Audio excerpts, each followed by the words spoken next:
తిరుపతిలో కలకలం రేపిన వివాహిత హత్య కేసును పోలీసులు ఛేదించారు. భర్త శ్రీకాంత్ హత్య చేసినట్టు పోలీసులు నిర్ధారించారు.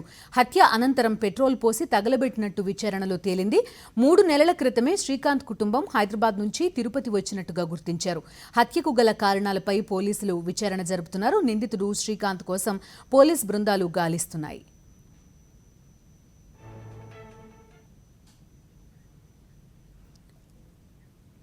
పూర్తి సమాచారాన్ని మా ప్రతినిధి రవీందర్ అందిస్తారు. తిరుపతిలో తీవ్ర కలకలం రేపినటువంటి మహిళా హత్య కేసు సంబంధించి పోలీసులు పురోగతి సాధించారు. దాంట్లో కీలకంగా వ్యవహరించిన వ్యక్తి తన భర్తేనని చెప్పి పోలీసులు ఇప్పటికీ ఐడెంటిఫై చేశారు. దాదాపు 3 నెలల క్రితం ఇప్పుడున్నటువంటి సంఘటనా స్థలం ఏదైతే ఉందో రుయా ఆసుపత్రి సమీపంలోనే ఒక అపార్ట్మెంట్లో నివాసం ఉంటున్నటువంటి భువనేశ్వరి, ఆమె భర్త శ్రీకాంత్ రెడ్డి మధ్య గొడవ జరిగింది. ఆ గొడవ కారణంగానే ఏకంగా భర్త శ్రీకాంత్ ఆమెను తీసుకుని ఇంట్లోనే హతమార్చి అనంతరం సూట్ కేసులో పెట్టుకొని రుయా ఆసుపత్రికి వెనక వైపు ఉన్నటువంటి మెడికల్ గోడౌన్ వెనక ఉన్నటువంటి ముళ్ళ పొదల దాకా తీసుకొచ్చి ఇక్కడ పూర్తిగా పెట్రోల్ పోసి దహనం చేసిన పరిస్థితి మనం విజువల్లో చూస్తున్నాం. ఇదంతా కూడా గడిచిన వారం క్రితం దాదాపు మంగళవారం రోజు ఈ ఘటన చోటు చేసుకుంది. ఇక్కడ ఉన్నటువంటి ఆధారాలు ఇవన్నీ కూడా పోలీసులు ఐడెంటిఫై చేయడం జరిగింది. అయితే మొట్టమొదట ఇక్కడ చూసిన తర్వాత ఎవరో గుర్తు తెలియని వ్యక్తి ని చంపేసి ఉంటారేమో అని పోలీసులు కూడా భావించారు. కానీ ఫోరెన్సిక్స్ సంబంధించినటువంటి నిపుణుల బృందాన్ని తీసుకొచ్చిన తర్వాత ఇక్కడ ఖాళీ వదిలిపోయినటువంటి కొన్ని వెంట్రుకలు ఏవైతే ఉన్నాయో ఆ వెంట్రుకలు చూడటం ద్వారా ఆమె మహిళని గుర్తించడం జరిగింది. సో ఈ చుట్టుపక్కల మహిళ ఎవరైనా మిస్సింగ్ కేసులు ఉన్నాయేమో అని పోలీసులు ఆరా తీయడం ప్రారంభించిన తర్వాత ఇక్కడ సమీపంలోనే ఉన్నటువంటి ఒక అపార్ట్మెంట్లో ఒక మహిళ గడిచిన 2-3 రోజులుగా కనిపించట్లేదంటూ అక్కడ ఉన్నటువంటి అపార్ట్మెంట్ చుట్టుపక్కల వాసులు కూడా పోలీసులకు సమాచారం ఇచ్చారు. దీంతో పోలీసులు ఆ కోణంలో విచారణ జరపడంతో అక్కడ మొత్తం అపార్ట్మెంట్కి సంబంధించినటువంటి సీసీటీవీ ఫుటేజ్ని కూడా పోలీసులు గమనించడం జరిగింది. దీంతో ఒక వ్యక్తి సూట్ కేసుని బాగా బలంగా బరువుగా తీసుకుని వెళ్తుంటాన్ని గుర్తించి ఆ తర్వాత ఎవరెత్తునో ఎందుకు ఈ విధంగా చేస్తున్నారని పోలీసులు ఆరా తీశారు. దాంతో మొత్తంగా ఈ వ్యవహారం అంతా కూడా వెలుగులోకి వచ్చింది. ఆ మహిళ భువనేశ్వరి టీసీఎస్లో సాఫ్ట్వేర్ ఉద్యోగం చేస్తున్నారు. గడిచిన 3 నెలల క్రితం వరకు కూడా వీరంతా హైదరాబాద్లోనే ఉంటున్నారు. కానీ భార్యాభర్తల మధ్య తరచూ గొడవలు జరుగుతున్నాయి. శ్రీకాంత్ రెడ్డి ఎలాంటి ఉద్యోగం లేకుండా జులాయిగా తిరుగుతున్న పరిస్థితుల్లో ఇద్దరి మధ్య బాగా గొడవలు అయితే జరుగుతున్నాయి.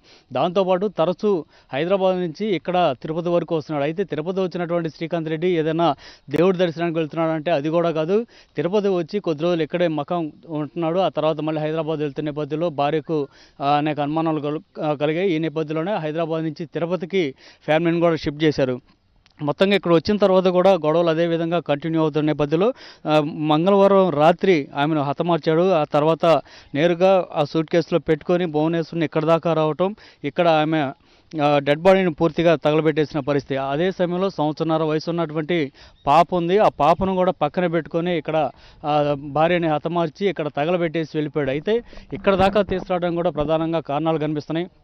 ఈ చుట్టుపక్కలంతా కూడా రుయా ఆసుపత్రిలో ఒక దట్టమైన ఫారెస్ట్ లాగా కనిపిస్తూ ఉంటుంది. ఇటువైపు ఎవరు చూడరన్న ఒక కారణంతో శ్రీకాంత్ ఇలాంటి నిర్ణయం తీసుకున్నాడు. కానీ ఇప్పటికే పోలీసులు ఐడెంటిఫై చేయడం ద్వారా మొత్తం 4 చోట్ల నుంచి సీసీ కెమెరా ఫుటేజ్ను కూడా వారు తీసుకోవడం జరిగింది. దాంట్లో చాలా స్పష్టంగా భువనేశ్వరి భర్త శ్రీకాంత్ రెడ్డి సూట్ కేసులో పెట్టుకుని మహిళను ఇంత దాకా తీసుకొచ్చిన విజువల్స్ కూడా చాలా స్పష్టంగా కనిపించాయి. దాంతోపాటు అతను ఆ రోజు నుంచి ఇంతవరకు సెల్ ఫోన్ స్విచ్ ఆఫ్ చేసుకున్నాడు. ఆయన ఎక్కడున్నాడు అన్న కోణంలో కూడా పోలీసులు విచారణ జరుపుతున్నారు. ప్రస్తుతానికైతే తెలంగాణలో ఉన్నట్టు పోలీసులు నిర్ధారణకు వచ్చారు. ఈ నేపథ్యంలో ప్రత్యేకంగా ఒక 2 బృందాలు తెలంగాణ కూడా వెళ్ళిన పరిస్థితి. ఇంకా చెప్పాలంటే ఖమ్మం జిల్లాలో ఆయన ఉన్నట్టుగా పోలీసులు నిర్ధారణకు వచ్చారు.